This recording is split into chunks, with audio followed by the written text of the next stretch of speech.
The iPhone 16 Pro Max. Welcome to this video. I am going to give my unfiltered thoughts once again on this iPhone. I'm going to talk about the elements that I like, the elements that I don't like, things that I think are a bit of a gimmick, and just my general experience after having owned this for like 2 or 3 months now. I've learned some really interesting things about this phone, and I think they might be valuable to share with you if you are short on time.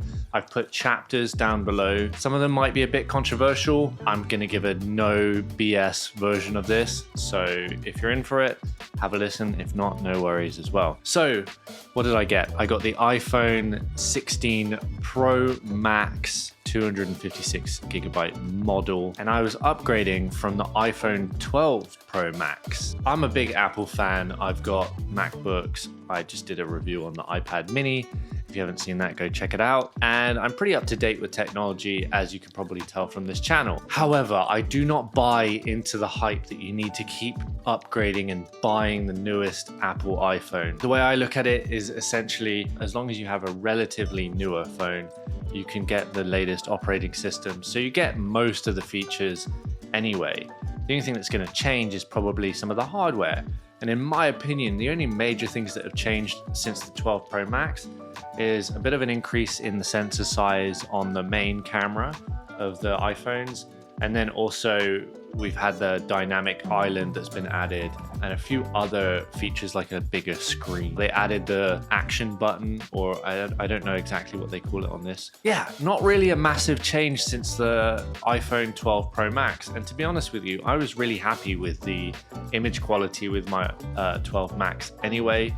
I don't really expect phones to have incredible image output. If I really want the best quality, I'll use the Canon C70 like I'm filming on right now, or my R5, or even the DJI Osmo Pocket 3. So what made me change my mind and upgrade? Well, I'll be honest with you, and like most people, my battery life was absolutely dire at this point. Having owned the phone for, I guess, almost 4 years, batteries are a deteriorating thing anyway.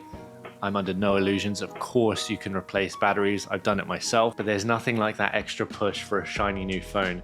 And with the new Apple Intelligence features and this new camera button on the top, I've also been shooting with various different clients, and they've often asked me to create social media content for them just directly on their phone using the cinematic mode. I realized how actually incredible it is. There is a bit of a fuzziness around the outline of the subject that it's kind of digitally blurring out. For social media and for posting on Instagram and stuff like that and TikTok, it's totally fine, and most people would never even notice.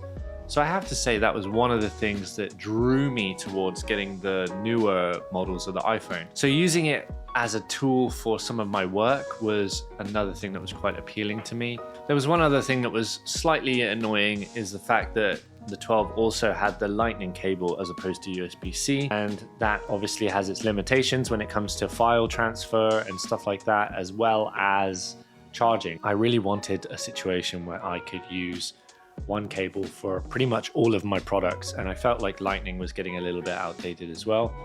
A minor thing, but when you use it a lot, those can kind of add up as well. So with all of that in mind, I was able to convince myself that I needed a brand new iPhone 12 Pro Max. I went for the Max because I obviously want the biggest screen.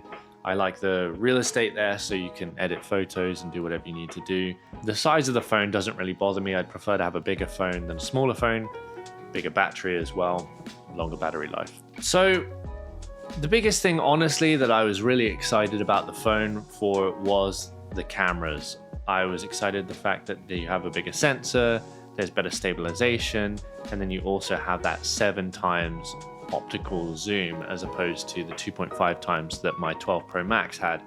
This was something that was really exciting to me. I've always been an advocate of minimalist things. Like I said in one of my videos about the iPad mini, years ago I went traveling with just my iPhone. I think it was a 5 at the time, before I was a filmmaker creating content for brands and stuff like that.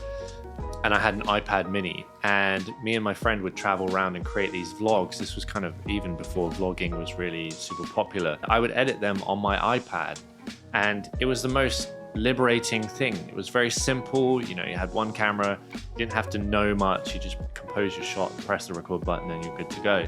And then it just kind of became more about creatively, how do you compose the shot? And then what do you do in the edit to make the video better? So that was really appealing to me. And now, of course, things have advanced way, way, way beyond that. So we now have 4 cameras on the phone if you include the front-facing selfie camera, which is absolutely nuts. All of these focal ranges, and I do believe that your creativity will override the quality. So if you have an interesting shot or an interesting plot line or a story or whatever, it doesn't really matter what the image quality is.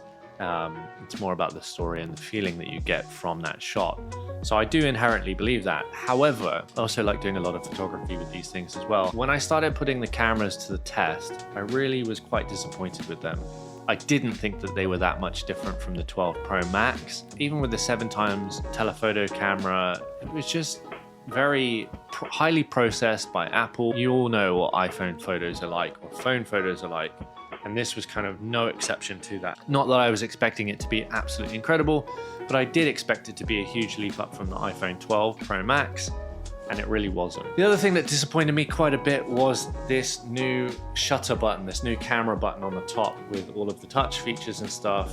I was definitely allured into the marketing that Apple put across with using this as a camera shutter and being able to change all of the different functionality of the camera, aperture, depth of field, different color schemes and stuff like that. And if you've watched any of these early reviews about the phone, the functionality of this is quite useless for most people. Most people are taking photos in vertical mode and they're not really accessing that button. If you want to take a selfie or a photo in portrait mode, you kind of have to access that button here. One thing that I did think was really impressive, talking about cinematic mode, is the fact that they've created different AI sound tools to isolate your voice from the surroundings. So there's studio mode and there's ambient mode and a few other different modes when you're filming that you can edit in post. The isolation for the voice isolation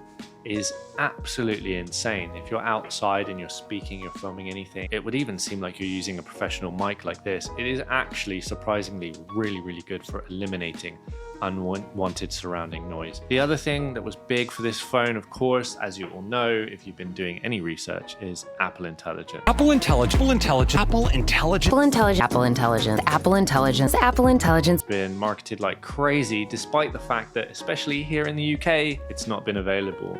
My understanding is that they've released some of the Apple Intelligence features so far as we are in December. I did the upgrade. I haven't figured out yet how to access these Apple Intelligence features. So currently on this brand new state-of-the-art, top-of-the-line Apple product, I do not have access to Apple Intelligent features. For some reason, I managed to get it sorted on my iPad. This is something, before you go and destroy me in the comments, this is something I really haven't looked into that deeply.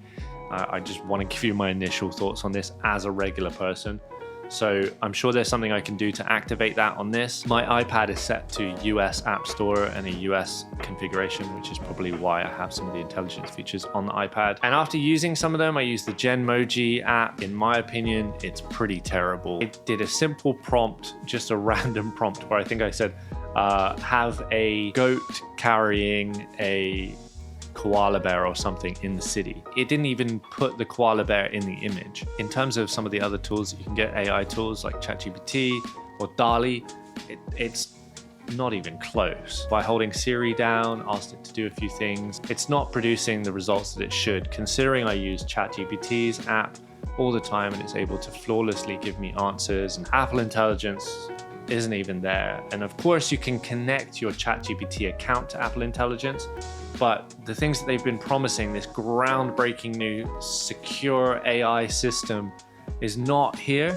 My understanding is that they're going to introduce a lot more features in March or in spring of next year, and that may come to the US and not the UK. As far as it stands right now, Apple Intelligence for me on this iPhone is absolutely useless, doesn't exist. Bear that in mind if you're going to be getting an iPhone 16 or the latest. Yeah, the latest iPhone. So going on to the other thing that I bought this phone for, which was of course battery life. That is one thing that I've definitely been very impressed by. Now, I don't know if I would have just replaced my iPhone 12 Pro Max battery, if I would feel the same way as in terms of being impressed by its longevity, but I definitely don't run my phone battery down to 0 every day. One of the cool features about the USB-C is that you can charge your iPhone with your iPad if you have USB to USB-C charging cable. In terms of its aesthetics and the way it feels and stuff, I really like it. I think the titanium is nice. I think it looks beautiful, of course, as do most Apple products. The screen is beautiful. I do like how it dims down to 1 nit, which means that at night, if you're looking at it in bed, which probably shouldn't be doing anyway, you should be trying to sleep. An unintentional benefit of that is that when walking at night as well, the 1 nit brightness doesn't completely blind you, so you still can see around you. That's a minor thing, but something that maybe some of you have kind of experienced as well. The maximum brightness is brighter on this phone as well, which is also handy in bright sunlight. The screen looks gorgeous, and I do like the features that they've integrated into the dynamic island, despite, in my opinion, it just being a software workaround from a hardware challenge that they weren't able to solve. But I think it's worked very seamlessly, and I like the integration. It seems functional and it seems good. In terms of speed of the phone is super speedy. I've not run into any issues. My previous phone was freezing up a little bit and it would bug out a bit. I've had this, I think, a couple of times with my phone here. Some people have had it quite bad, but I've not had anything recently where my phone has just kind of stopped working or frozen, or I've had to restart it or anything like that. So that's positive. So that's kind of it, really. Those are my unfiltered thoughts of the iPhone 16 Pro Max, and I guess you could say the Pro models as well. I'm very happy with it. I love the phone. I think it's awesome. Do I think it's that much more groundbreaking than the 12 Pro? No. Am I glad I upgraded? Yes. I think that if you have a few of the earlier models like the 14 or the 15, perhaps you don't need to upgrade to this. I certainly would say that you don't need to upgrade for the button. I wouldn't be surprised if they remove it in later generations. It's so useless for me. If you do use it and you have some positive comments about it, leave those down in the comments below. I'd love to hear how you're using it and why you like it. But for me, completely impractical. The phone is really beautiful. It's definitely a top tier phone. I wouldn't try and put it down in that respect, but that's kind of my thoughts for it. Cameras aren't that much more incredible than the 12 Pro Max. If you are looking for that 7x zoom, yes, it does make a bit of a difference if you like to take photos and you like to do video work, which you probably do if you're buying the Pro. I do enjoy having that 7x zoom. But in terms of that, the phone in your everyday, day-to-day, you don't really notice that it's that much difference. And I guess that's kind of my approach to a lot of these phones as well, is that you might not feel something drastically different right out of the gate, but over time, this is a device that you're going to be using every single day, and those little incremental changes or the little tiny things make a bit more of a big difference. So anyway, that's my kind of unfiltered review of the iPhone 16 Pro Max. I hope you enjoyed it and didn't mind me rambling a little bit. Leave a comment down below if you like this video, subscribe if you feel so inclined, and I'll see you guys in the next one.